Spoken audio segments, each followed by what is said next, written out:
All right, all right, all right, all right. Hey, welcome back to Let's Go Chukundi. This is an online fundraiser for our campaign to get to Olympia, running for 37th District State Representative, position number 2, Democrat. And our campaign is based in true representation. So, a lot of people ask me, why are you running? And you don't seem like a politician. I am definitely not a politician. I'm probably unlike any politician that you've seen before. I don't look or sound or feel like a politician.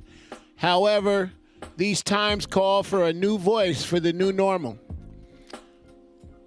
The main reason I'm running, if I had to sum it up, is that I really want the impact of our policies, the impact of our actions, the impact of our institutions to match the intent. Seattle has a really long history of great, progressive, well-intended policies and folks. However, what we've seen is an erasure of black and brown communities over the years. As a person that grew up here, Seattle is profoundly different. And it's not just black and brown communities. We're being erased. Seattle is being erased. And part of that is the fact that our impact does not match its intent. And so I'm running for office because I want to give the true representation and be able to really drill down and make sure that we're holding ourselves accountable in Olympia to make sure that those that are truly the furthest away from justice are, in fact, the ones that we help most. And I would say that that's not often the case, and we see that in the numbers. So that being said, this segment, well, first of all, this is a fundraiser, and we really need you to donate. It costs money to run for office. I did not think it would cost this much money to run for office, but we need the resources to be able to amplify our position and get the word out. There's a lot of new people in Seattle, and while a lot of my folks that are on this call know me well, and we've got a pretty popular campaign, there's lots of people that we need to reach. And so we need your help to do that so we can bring this victory home on November 3rd and touchdown in January in Olympia, fighting for the people of this district. And so to that end, I want you to go to our website, chukundi.com, read the platform, make a donation, and then share it with a friend.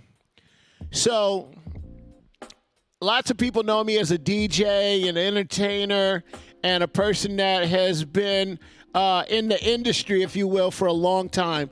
And so I've got a couple of people coming on this segment who represent venues and small business and restaurants. And I just want to bring them on so we can talk about, the situation right now and get a snapshot of what is needed in our community and in the industry here in Seattle. And then also talk about what we can do moving forward to bring resources to that industry. So without further ado, I'd like to bring on my good friend and longtime supporter. His name is Severin. And he goes by, he's one of the owners at Life on Mars, which is a great venue. But I know him back from the days of the I Spy and everything else we used to do. And then my friend and neighbor, Miki Sodos. And I've known her for a long time. She's lived across the street. But I actually met her and her sister when I owned the Twilight Martini Lounge in Bellevue. And the Bang Bang Cafe was right up the street. And so we had a lot of the same challenges as just as business owners and venue owners in Belltown. And having a business downtown was just crazy. So I know it still is crazy for you guys, right? I'm sitting at Bang Bang right now. Yeah, I see that. I need to come by on Taco Tuesday and see you. So, yeah, I mean, if you guys could just talk a little, first of all, Steven, if you could just talk a little bit about, what venues in the music industry is up against right now, and also the organization that we've all formed to help bring attention to that and resources in the fight to keep our venues alive. Thanks, Kun. Good to see you. Great to have you leading the fight and running for the 37th. I never thought I would actually see that happen. It makes sense. It's a natural. I mean, you've always been about the people, so now you get to go and help people, help everybody out in the 37th. So that's why I'm here, to make sure that happens. I am one of the owners of Numos and Barboza. Been about 15 years now, and since the pandemic has hit, everything stopped. March 11th was the date. We decided that we closed up a little bit earlier than I think we had to, but when that hit, we decided we needed to close. We needed to make sure we're doing the things that we can to keep everybody safe and healthy, and we didn't know exactly how it was going to go. And it turned out really quickly that we're going to be closed for a long time. And we just hit our 6-month window of being closed, which there's no business anywhere that I know that can be closed with no income for 6 months and still make it. So it's been pretty tough. But that's, why we've been fighting. On day 3, I helped found an organization called Washington Nightlife and Music Association. And what we did was we got all of the venue owners and GMs and all the music industry folks together to work to do what we can to get it so that not only our state, but our country doesn't forget us. We were forced to close, and we've done some surveys since, and we have found that 90% of the music venues around the US will close by the end of the year if there is not some type of financial help from the government. So that's what we've been doing. We've been spending a lot of time in the advocacy world. We worked nationally to get about 2 million emails into Congress in support of the Restart Act and the SOS Act. Is that him? All small businesses, and SOS is focused on music venues itself. So, right. Okay. Well, thank you, Steven. It looks like your audio cut out a little bit there towards the end.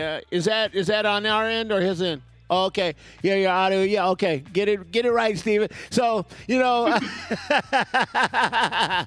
this is my man, though, And so, I think obviously everything has changed during the pandemic, but one of the things that we always take for granted is music venues, right? It's not something that it's like on demand, right? It's just going to be there until we want to use it, right? But unfortunately, unlike, cable on demand, we have to have shows to keep things open, and while most certainly it's been very difficult for restaurants, when you have venues who their business is not, in fact, real food, like Bang Bang, our real product is entertainment. And when we're unable to entertain, it's very difficult. So there's a lot of things that we've been working on in terms of, in terms of making sure that we have subsidies to support our venues, and we're looking for rent forgiveness. We need to forgive rent. We need to not abolish rent all the way, right? I know how some folks say that, but, we need to forgive rent and be able to reset when this is over so we can have our venues back. And I appreciate that. Now, Miki, I know it's just as hard owning a restaurant with, and I know that you had a lot of hoops to jump through. We went from kind of complete takeout, and then we were able to kind of serve drinks outside, and now you've got some limited stuff on the inside. Can you talk a little bit about some of the challenges that, your restaurant and obviously your peers and other restaurants have been going through during this pandemic? Right. Well, luckily I have a business partner, my sister, and also your neighbor, Yuki. We have three. We have Bang Bang Cafe in Belltown, Petit Rosso up on Capitol Hill, and then Bang Bang Kitchen right in the 37th District. So luckily there's two of us, but we did have to close Bang Bang Cafe down for a little while. And I basically was running Bang Bang Kitchen with a key staff member, and Yuki was running Petit Rosso with a key staff member up there, 7 days a week, open to close. And everything is challenging. The changes are challenging. The work itself is challenging. Making sure my staff, because we got the PPP loans, thank goodness, but making sure my staff is safe, making sure that the customers are following the rules, making sure that, everything, the bathrooms are clean, everything from top to bottom is difficult right now. And then every 2 weeks, everything changes. And then we got to reformat. We go from takeout, and then all of a sudden we can serve drinks, and we got to get new cups because we can't use regular plastic cups. And it's very challenging from day one. Have you guys added a COVID fee? I know I was talking to Erica over at Fats Chicken Waffles. That's a good friend and supporter, another restaurant here in the district that's supporting the campaign. In fact, shout out to all the restaurants. We got City Teriyaki, Emerald City Fish and Chips, the Taco City, Central Cafe, Fats Chicken and Waffles, Taste of the Caribbean, Island Soul. There's so many, Angel City Deli, Catfish Corner, many restaurants who are supporting this campaign. And I think part of it, honestly, is because, one, we've just led a lifestyle of support from day one, right? This is not something that, I've kind of hopped on because I'm running for office. These are all places that, I personally have tried to support over the years and drive business to. But one of the things I'm excited about with you guys and your support, and I think that especially in the pandemic, as we look into this election, it's going to be important to have people that have been there. I've worked in a restaurant. I've been back there, washed the dishes, ran that damn, the dishwasher, ran those things, to wash the glasses, bartended. I've DJ'd on stage at Numos. So I understand, really, right? And there's a difference between saying, oh, I stand with all business owners, right? And we need to do better. And then there's people that have rolled their sleeves up and actually worked in those industries and understands some of the challenges that you're going through. I'm just having you talk about the challenges because we're having a fundraiser, right? But I know your challenges. The challenge with where politics, that's where it's going. Is it's cost so much money to be a politician that we're not running anymore. I'm too busy working. Stephen's too busy working. It wouldn't even be an option for us to go into politics because we're too busy working. So, and it costs so much money to go into politics that normal people are no longer being represented. And I think especially with where this country is going, it's vital to make sure that we have people that have actually done working class jobs to be in politics making decisions. Yeah, I most certainly agree with that. Like I said, I remember I washed dishes. In fact, I wash dishes so many places, I don't even want to go into it. But, I wash dishes at Daniel's, Kobe's, all kind of places, fast food, McDonald's. I worked all of those type of jobs. And of course, it built character. That's what they tell you. But I think now one of the things that's important in this campaign to me, and I do not want to see you guys close. I want to see, our businesses stay open. And one of the things that's unique to my history, I don't even know if you knew this.